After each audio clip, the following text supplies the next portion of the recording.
So next we're going to go over IV setup. First we're going to go over Dr. Maharaj's setup.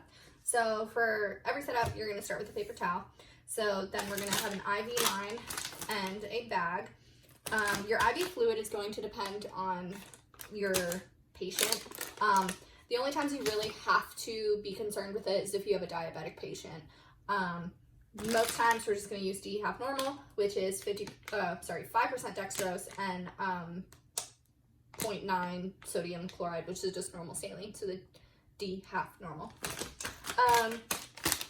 We're going to have our IV line, then we're going to have 2 alcohol wipes. One's going to be for your patient, the other is going to be for your bottles. You're going to wipe down the tops of all of your bottles before you draw out of them. And then for Dr. Maharaj, he's going to use a 21 gauge butterfly. So the way your needle works is the bigger the gauge, the smaller the needle. The smaller the number or gauge, the bigger the needle. So Maharaj is going to use a 21 gauge. That's going to be bigger than what Dr. Pham uses, which is the 24. So with this, he's going to put it into the back of the hand. So you have to be careful with the placement because like if this is the end of your needle, so moving the hand doesn't move that needle, but if you had it down here and like maybe your wings fall where the fingers are and you move your fingers, it's going to move your wing, which can move your needle.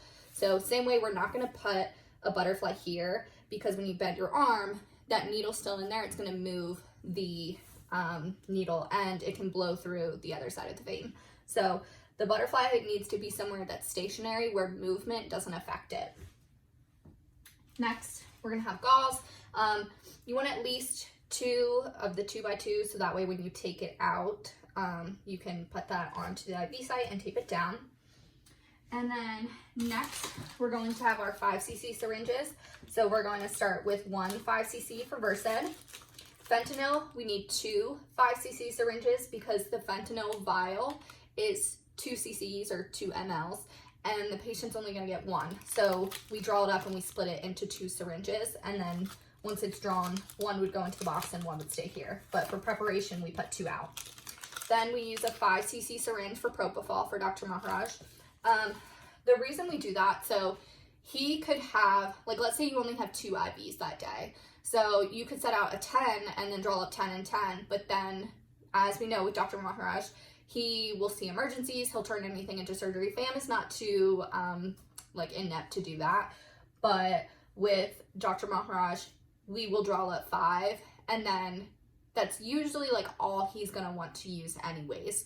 But then not only that, you know, we would still have some in the bottle left over at the end of the day if we only had 2 surgeries. So then if he needs to turn something into an IV sedation, he has the propofol left. He's not going to want to draw a whole new bottle for just 1 emergency patient.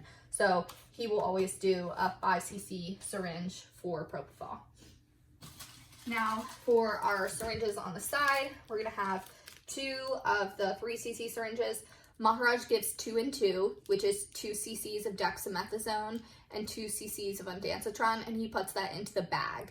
So the reason that we will not put 2 cc's of dexamethasone into the line is because giving steroids too quickly can cause pulmonary edema, which is fluid around the lungs.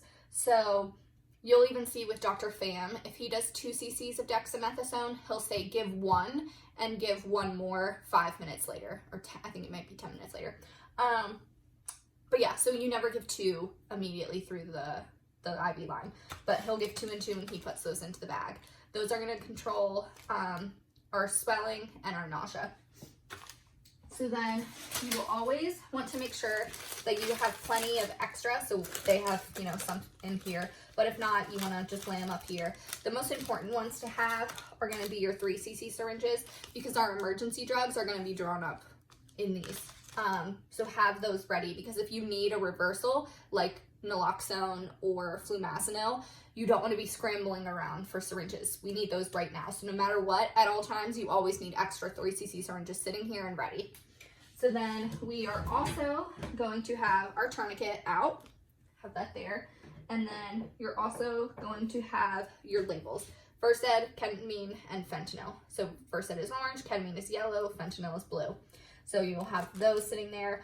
It's very important that you never, ever, ever, ever draw up clear drugs like Versed and fentanyl into a syringe without the syringe being labeled first. Before you ever draw up a drug, you have to put the label onto the syringe and then you can draw it. Because let's say we draw up Versed, or what we think is Versed, into a syringe. We draw up Versed, fine. But then we mix it up and then we label it fentanyl. Versed and fentanyl have different reversals. So if we're sitting here and we're giving what we think is fentanyl and we're reversing fentanyl, it's not going to work because really we're giving Versed, but we labeled our syringe wrong. So we're giving the wrong reversal. So you never, ever, ever, ever draw up a drug into a syringe before it's labeled. With your drugs that don't have labels, those are going to be drugs that aren't like high risk drugs. But with those, like let's say if this was our drug bottle, you will draw it up and you'll set it to the right of it. So like if this were another bottle, we set it to the right of that. So I know, okay, what's in this syringe belongs to this, what's in this syringe belongs to this. So we'll set those there.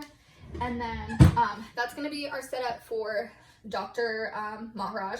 So 4 of the 5cc syringes, 2 of the 3cc syringes, plenty of extras, IV line, IV bag. Okay, so now for Dr. Pham, we're going to change this up just a little bit. So we're going to take away the 5cc syringe for propofol, and instead we're going to do a 10cc syringe. So Dr. Pham